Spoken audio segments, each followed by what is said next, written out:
नमस्कार दोस्तों, स्वागत है आपका और आपके साथ मैं हूं आशिवा त्यागी।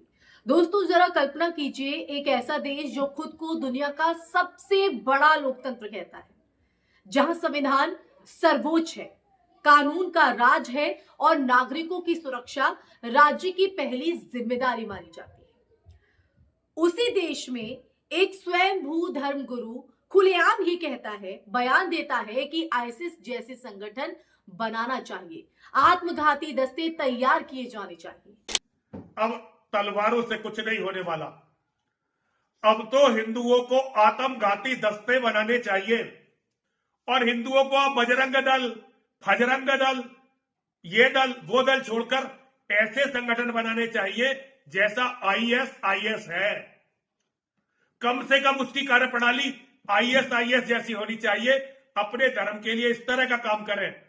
हर हर महादेव, हर हर महादेव, हर हर महादेव।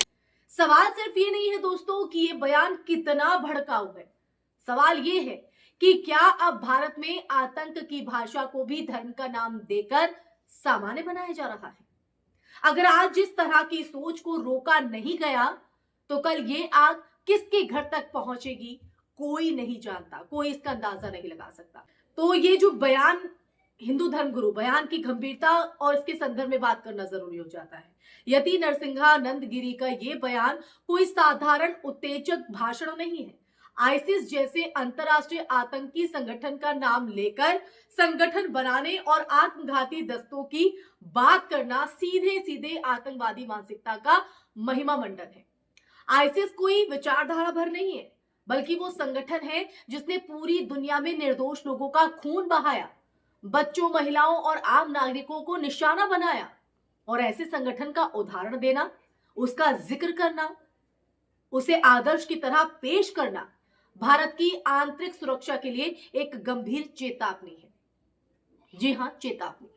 कानून और संविधान की कसौटी पर बात करना भी जरूरी है।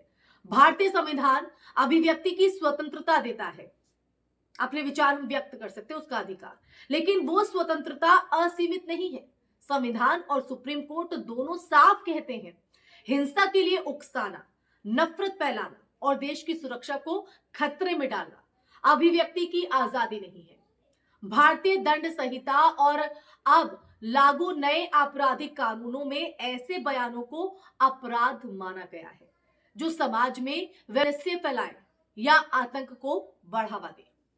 ऐसे में ये सवाल उठना लाजमी है दोस्तों कि जो बयान इतना स्पष्ट और सार्वजनिक है तो कार्रवाई क्यों नहीं? समाज पर पड़ने वाला असर इसका क्या कहता है वो भी समझिए दोस्तों, क्योंकि ऐसे जो बयान है वो सिर्फ शब्द नहीं होते हैं, इनके सामाजिक परिणाम होते हैं, मायने होते हैं। जब एक धार्मिक मंच से हिंसा को आवाज ठहराया जाता है तो उसका असर जमीन पर भी दिखता है। मॉब लिंचिंग, धमकियां, डर का माहौल और अल्पसंख्यकों को दुश्मन की तरह पेश करना। इतिहास गवाह है दोस्तों, नफरत की भाषा जब राजनीतिक या धार्मिक संरक्षण में पनपी है, तब तब समाज ने उसकी भारी कीमत चुकाई है। जी हां, भारी कीमत। सवाल यह है कि क्या हम वही गलतियां दोहराना चाहते हैं? अब आते हैं डबल स्टैंडर्ड और सत्ता की चुप्पी पर, क्योंकि यहां सबसे बड़ा और सबसे खतरनाक पहलू यही है, और वो पहलू है राज्य प्रशासन की चुप्पी। अगर यही बयान किसी और पहचान या समुदाय से जुड़े व्यक्ति ने दिया होता तो क्या प्रतिक्रिया वही होती? क्या तब भी एफआईआर दर्ज नहीं होती, गिरफ्तारी ना होती? जब कानून का इस्तेमाल चुनिंदा लोगों के लिए अलग अलग तरीके से किया जाता है तो लोकतंत्र कमजोर होता है दोस्तों, और नागरिकों का भरोसा टूटता है। कानून की जो निष्पक्षता ही लोकतंत्र की असली परीक्षा होती है। जी हां, असली परीक्षा।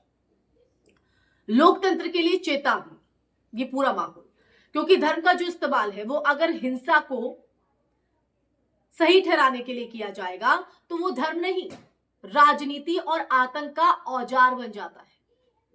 भारत की विविधता उसकी ताकत है। यहां अलग अलग आस्थाएं, भाषाएं और संस्कृतियां साथ रहती हैं। आईसिस जैसे संगठन की बात करना इस पूरी विरासत पर हमला है। यह सिर्फ एक समुदाय को नहीं बल्कि पूरे भारत को, जी हां, पूरे भारत को अस्थिर करने की सोच है। क्या आप चाहते हैं ऐसा भारत? अब ऐसे में सवाल उठता है कि क्या किया जाना चाहिए। तो दोस्तों, आज जरूरत है स्पष्ट और सख्त संदेश की।